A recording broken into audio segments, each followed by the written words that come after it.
Bem, a primeira coisa que eu queria dizer a vocês é que, se vocês tiverem interesse, o livro a que ele se referiu chama-se O Mito do Amor Materno. É da Elisabeth Badinter, ela é uma filósofa francesa. Né? O mito do amor materno, um amor conquistado. E, de fato, eu entendo que é um amor conquistado, e, ao longo da minha fala, eu vou dizer a vocês por quê. Na viagem de travessia do milênio, muitas foram as mudanças observadas na paisagem referente aos gêneros, às configurações familiares, ao papel social e familiar da mulher e do homem. Se da janela de observação a velocidade dessa mudança tem sido estonteante, por outras vezes é como se o bólido parasse subitamente e retrocedesse até. Obstáculos para que a necessária mudança de mentalidade se dê materializam-se em mitos e preconceitos que, ao barrarem o caminho da humanização, promovem o sofrimento de muitos e a eternização de problemas sociais que, deste modo, se cristalizam em impossibilidades de intenção e de ação. Se a pílula contraceptiva libertou a mulher sexualmente, por outro lado, nossas jovens não foram preparadas adequadamente para a prevenção da natalidade, resultando na cada vez mais frequente gravidez adolescente.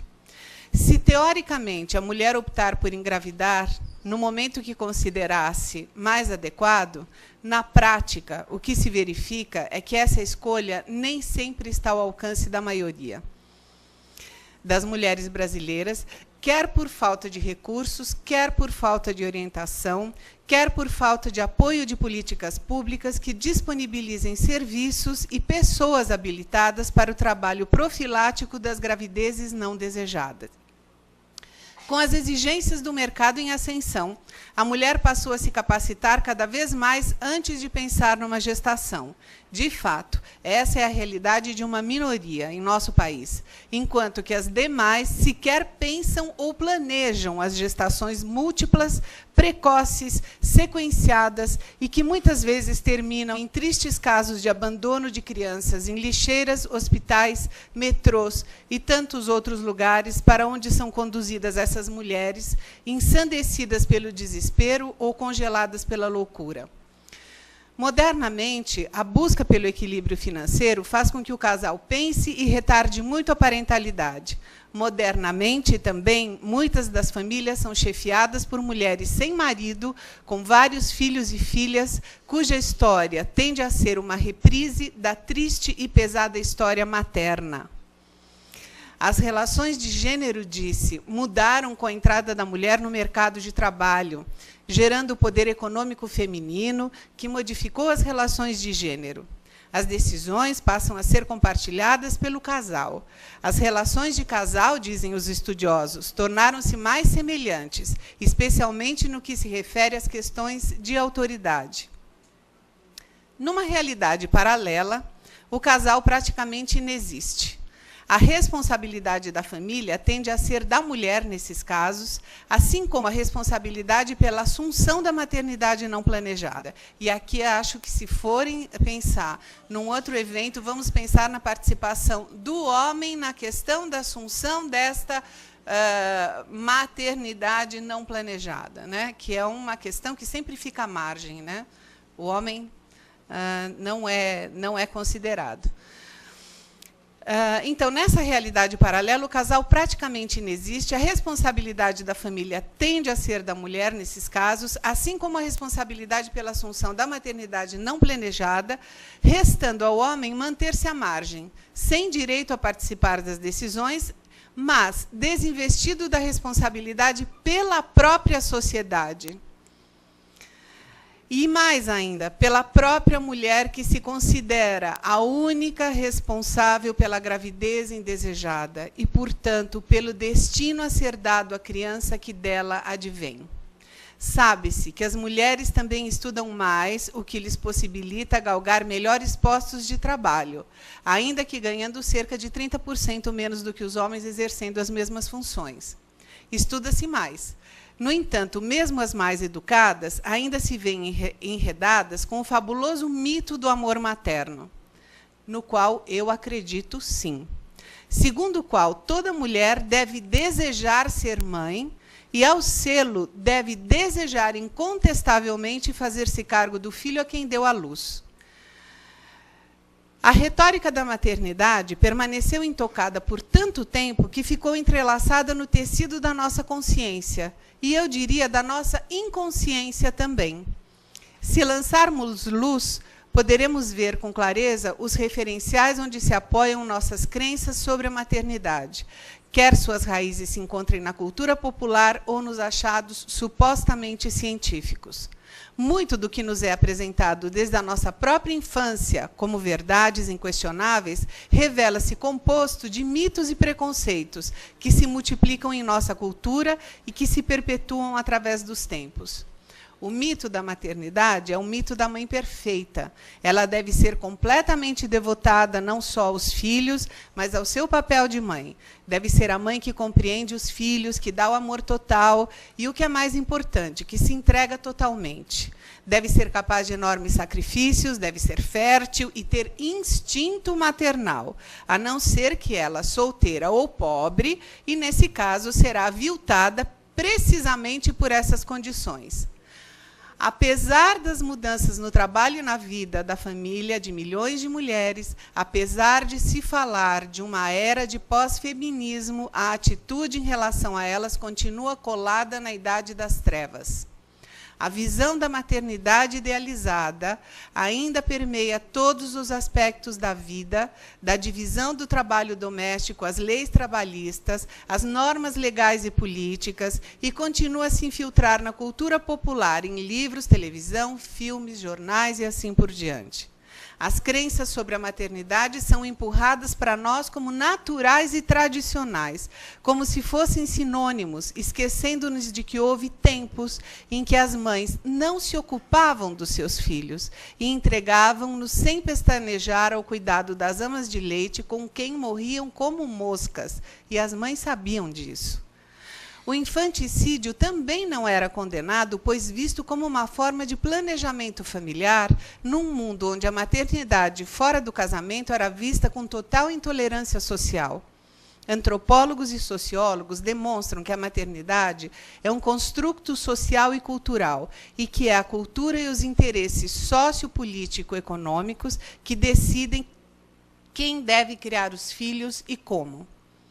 O papel da mãe foi ficando cada vez mais difícil à medida em que ela sozinha foi considerada responsável pelo alimento, agasalho, conforto e cuidados gerais à prole, com o agravante de que é também ela a responsável pelo sucesso ou insucesso de seu filho na vida, assim como pela sua saúde, seja física ou mental. O que significa isso, né? E não são só os antropólogos e os sociólogos. Eu não estou dizendo que o amor materno não existe. Teve uma palestra que eu quase apanhei por causa disso. Porque o rapaz entendeu que eu estava dizendo que o amor materno não existe, ele era especialmente devotado à senhora mãe dele, e ele ficou furioso comigo, quando, na realidade, o que eu estou dizendo é que o amor materno é conquistado, sim, é conquistado da seguinte maneira.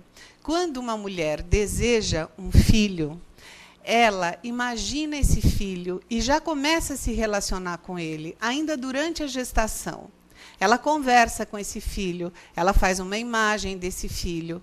E isso significa que um vínculo está sendo criado, um vínculo está se estabelecendo paulatinamente. Vocês sabem bem que a ligação do homem com o filho não se dá imediatamente após a gravidez da mulher. Isso é uma coisa que vai acontecendo. Engraçado que para o homem é mais fácil aceitar isso, né?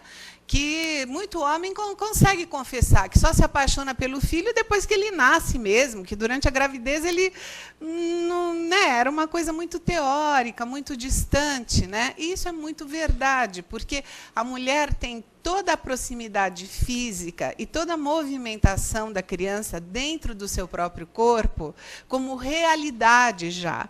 né, o que difere do homem. E, com isso, a vinculação da mãe se dá antes e se constrói, muitas vezes, antes do que se constrói com o pai. A não ser que seja como o meu filho, que tem a mulher que é ginecologista e obstetra, e que fica colocando lá o aparelhinho, porque ele também quer ouvir o coração da filha toda noite. E ele está convencido de que ela reage à fala dele. Né? Então, é bem possível que isso seja verdade, é bem possível que seja verdade, que a criança já esteja reconhecendo a voz externa do pai que está ali todo dia conversando com ela, mas fato é que, o que eu estou dizendo é que pais e mães amam, sim, seus filhos, amam muito seus filhos, mas que isso não é instinto, como é do animal irracional. Isso se constrói na vivência do dia a dia, no amor recíproco, no cuidado recíproco, no cuidado e na gratidão que volta daquele cuidado, no beijo de boa noite, naquele sorriso de olhinho piscando que volta para você. É aí que se constrói o amor materno e o amor paterno. Não é que ele não exista, mas ele não é instintivo. Portanto, nós não temos direito de cobrar isso incontestavelmente de todas as mulheres, porque às vezes ele se dará e outras vezes não se dará. É muito diferente a gente considerar uma mãe que planejou que durante 4 anos o casal aproveitou a vida, viajou, comprou um apartamento, etc., e aí vai ter o filho daquela mulher que foi estuprada e engravidou, daquela menina que engravidou porque o namorado a levou para um lugar para onde ela nunca tinha ido, que era um motel, porque ela era do interior de Minas, aos 17 anos de idade, e junto ele levou acompanhando um revólver caso ela mostrasse resistência. É muito diferente você imaginar uma mulher como esta se apaixonando e amando aquele filho, né, incondicionalmente, do que você imaginar uma outra mulher que planejou e que quis e desejou aquele filho. Então, a proposta é essa. Vamos pensar quem são essas mulheres. Acho que é isso que a gente está aqui, né, Dilma, para a gente pensar um pouco quem são essas mulheres. Né? Bom, a psicologia, em meados do século XX, o Freud, depois o Bowlby, o Winnicott, como a doutora Dora bem mencionou, enfatizaram a responsabilidade da mãe na criação dos filhos. Era dela que surgiria a capacidade do filho em desenvolver apego seguro, eram elas a ter de ser as mães suficientemente boas, como bem lembrou a doutora Dora. Desse modo, as mulheres que não sentem ou não fazem o que é exigido são alvos de um ódio sem fronteiras, sendo que o mesmo sentimento não é dirigido aos homens que recusam seu papel como pais, por exemplo. Assim, pressentimos e confirmamos a presença da culpa, paralela à imagem da maternidade idealizada. A culpa ficou tão fortemente associada à maternidade que é tido como um sentimento natural às mães, uma reação biológica regulada por hormônios. Né? Todas as que são mães sabem muito bem que se diz que mãe é movida à culpa. É culpa porque ela está de mais, é culpa porque ela está de menos, né? E fazem-se ouvir dos moucos a realidade de que a mulher de hoje, seja ela mãe ou não, sente-se culpada porque a fazem sentir-se assim. Se é mãe, é culpada de não ser perfeita. Se não o é, é culpada de não dar livre vazão àquilo que deveria ser seu instinto natural e, portanto, contraria a própria natureza humana. Em paralelo às tentativas de explicação e normatização do que é ser pai e mãe, temos os avanços científicos que acabaram por introduzir ainda outras formas de paternidade e maternidade no mercado. A tecnologia reprodutiva vem oferecendo a realização do sonho de maternidade e paternidade àqueles para quem antes parecia impossível. Concretiza-se o processo de reprodução sem que certos enigmas sejam suficientemente discutidos e sem que saibamos o resultado para a criança que nasce filha não apenas da fertilização assistida, mas da fertilização heteróloga, da barriga de aluguel, da doação cruzada, enfim, de questões éticas, sociais e psicológicas que carecem de muita discussão e entendimento, pois complexa e referida a seres humanos e não a bezerros ou carneiros. Por outro lado, se, como dissemos, a maternidade é modelada pela cultura, então podemos tentar enxergar além dos obstáculos impostos por certas visões coletivas e buscar outras realidades e soluções para os problemas que envolvem a questão da maternidade em nosso tempo e em nosso meio pessoal e profissional. E é nesse cenário que, de tempos em tempos, somos surpreendidos por notícias inquietantes e muitas vezes chocantes, que se multiplicam em muitas interrogações escandalizadas, em muitas notícias da mídia, em muitas declarações indignadas, mas em poucas ou nenhuma iniciativa que seja efetiva na busca da solução do problema. Recentemente, já ao longo de bastante tempo, tivemos vários casos de crianças abandonadas nos mais diferentes locais públicos, algumas correndo perigo de morte, estarrecendo a população. Essas crianças causam comoção ao serem retiradas de lagoas, de caçambas de lixo, e é no rastro das emoções que tais achados sacodem que a nação inteira se vê, de tanto em tanto, mobilizada. Nossa moral social se indigna com o destino dado a esses inocentes e clama por punição para essas mães desnaturadas. Bebês encontrados na lagoa, na calçada, no buraco do tatu ou do outro lado do muro sempre causam enorme comoção, e muitos se declaram incapazes de compreender um ato como esse. Como compreender que justamente aquela mulher que deveria ter o amor maior, o desejo do cuidado especial ao filho, o instinto de proteção, seja capaz de uma atitude desse teor? O já tão mencionado mito do amor materno nos impede que possamos examinar com objetividade e clareza que a questão demanda, para que possamos encontrar as soluções necessárias e adequadas para tal quadro, que, na realidade, retrata uma verdade social crônica, grave, mas que só vem à tona quando esses bebês são encontrados em lugares onde jamais deveriam ter estado. E aqui entra também a questão do intuito persone. Quer dizer, nós precisamos saber quem é esta mulher, em que situação ela se encontra, né? De fato, que isenção ela tem ou que capacidade ela está tendo de exercer o livre-arbítrio. Né? Enfim, eu não vou tocar nas questões jurídicas, porque não é minha seara, não vou cometer esse pecado. Mas eu acho que vale a pena vocês fazerem algumas ilações aí. Né? Nos apressamos a condenar essas mulheres e pedir que sejam punidas pelo seu crime. No entanto, não nos perguntamos pelas ações de proteção à gestante e ao recém-nascido. Não nos questionamos pela inexistência de ações preventivas em relação à mulher que se encontra grávida sem desejá-lo, ou sem ter reais condições de manter seu filho consigo. Não enxergo daqui. Pode falar. 5 minutos? Tá bom. Então, eu vou pular algumas coisas. Enfim, o que eu proponho é que... o que eu entendo é que, muito frequentemente, ao entregar o filho, a mulher está apenas se antecipando à ação do Estado. Antes que o Estado lhes retire o filho ou que a vida as impeça de continuar com ele, o abandonam ou o entregam espontaneamente. A mídia, por sua vez, se acredita dando conta do seu papel social, entrevistando mães que vivem com numerosos filhos, mulheres que esperam pela adoção do seu filho há anos, mulheres que se sujeitaram aos processos dolorosos da fertilização assistida para tentar ter essa experiência dita incomparável. Sobre a mãe quase assassina, abandônica, contrária às leis naturais, não se deseja ouvir falar. Não há entrevistas com as mães que não permanecem com seus filhos. Ninguém pergunta a elas o que as leva a tomar tal decisão. Nada se sabe e nada se quer saber. A respeito dessas mulheres que abandonam seus filhos, ou mesmo aquelas que, embora com muita dor, entregam seus filhos em adoção, especula-se, hipotetiza-se, condena-se, mas poucos querem se aproximar e ouvir de fato. Poucos querem penetrar no mundo sombrio das suas almas para desvendar seus segredos, para apurar suas dores e até para compreender seu desespero, sua loucura e até mesmo a sua maldade.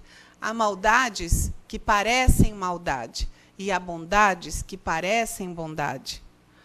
As mulheres continuam sem saber o que fazer com seus filhos indesejados, os pretendentes à paz continuam ansiando pelo recém-nascido que imaginam lindo, sem marcas, sem história, a quem poderão criar a sua imagem e semelhança e cujo passado é de preferência apagado, o que é um grande sonho que nunca será realizado. Enfim, adoção e abandono são dois termos que estão sempre juntos, né? Mas que deveriam ser reavaliados, porque a adoção nem sempre é precedida por um abandono, então eu diferencio entrega de abandono. Tá? Eu acho importante isso, e acho importante porque isto define e estrutura a fantasia dos pais adotivos em relação ao seu filho. A gente cansa de ouvir quem é de grupo de apoio à adoção, eu sou coordenadora do grupo de apoio à adoção de São Paulo, meu filho foi abandonado pela mãe biológica. Isso estrutura a relação, isso atribui um lugar à criança. O lugar de abandonado, o lugar da criança coitadinha, de que está na minha família, numa situação que não é a de filho, é a de filho que foi abandonado. Então, isto há que se rever por muitas razões, gente. Né? Inclusive porque estrutura essa relação futura. Né? As mães que permanecem com seus filhos, é engraçado que, quando eu fiz a minha pós, eu entrei preocupada em querer entender por que as mães entregavam seus filhos. Porque eu, tendo tido 3 filhos, não conseguia imaginar, para mim era inconcebível um ato como esse. Eu saí, depois do estudo, preocupada com as mães que não entregam seus filhos, precisando ou devendo tê-los entregue. Porque é aí que radica o abandono infantil, é aí que radica a negligência, é aí que radica a criança na esquina, na rua, sem ninguém para olhá-la, é aí que radica, etc, etc, etc. Tá? Então, este é um tema que nós precisamos nos dedicar. Tá? Bom, entrega é diferente de abandono, eu vou pular as minúcias. Por que essas mulheres não chegam ao judiciário? Porque a gente não tem bebês disponíveis para atender ao cadastro que deseja bebês, porque existe uma rede paralela funcionando. E por que existe uma rede paralela funcionando? Porque essas mulheres não são acolhidas pela sociedade, porque elas temem o judiciário. Se você conversar com essas mães, a maioria delas acha que vai ser presa se for entregar o filho na vara de infância. Elas não sabem que é um direito delas abdicar da criação daquele filho que elas tiveram. Né? E, com isso, o que acontece? A rede paralela funciona muito bem, e nós, do Grupo de Apoio à Adoção, que sempre nos batemos pela legalidade, ficamos com a maior cara de tacho quando chega um casal. Né, nós dizemos, gente, o cadastro, a fila, a legalidade, o preparo, a gravidez. Né, preparem-se, aproveitem esse tempo para curtir a gravidez psíquica, para, né, fazer a formação dessa criança na mente de vocês. E, na reunião seguinte, aparece um casal com um bebezinho lindo de morrer e que ele recebeu por entrega direta. O que a gente faz no grupo de adoção com isso? Isso desmoraliza o trabalho, isso desmoraliza a legalidade. Então, os grupos de apoio à adoção têm um trabalho nesse sentido também. Os grupos de apoio à adoção, o judiciário de um modo geral, e a sociedade, que deveria ser responsabilizada a acolher essas mulheres, a orientá-las e a encaminhá-las para que elas também possam ter a ajuda no momento de superar o luto da entrega desse filho. Vocês podem não acreditar, mas, para a maioria dessas mulheres, esse luto é terrível e é infindável. São mulheres que sonham ad eternum com um bebê cujo rosto elas não conseguem ver. São mulheres que procuram, que, quando viram o seu bebê, que procuram o seu filho em cada criança com quem elas cruzam na sua cidade, né, procurando identificar seu filho em alguma daquelas crianças. Então, são mulheres que, se essa mentalidade fosse modificada, não precisariam estar tendo gravidezes de repetição, que foi outro aspecto que eu identifiquei no meu trabalho. Vocês sabem, vocês que trabalham com isso, que quem entrega um filho dificilmente entrega um só. Todo mundo sabe que entrega 1, entrega 2, entrega 3. Quando eu fiz minha pesquisa, havia uma mãe naquela instituição que entregava filhos há 20 anos. Há 20 anos ela entregava filhos na instituição. Eu disse, gente, mas e o que é? Fábrica de criança? Né? Vinde a mim, já que a gente precisa de bebês, vamos lá. Né?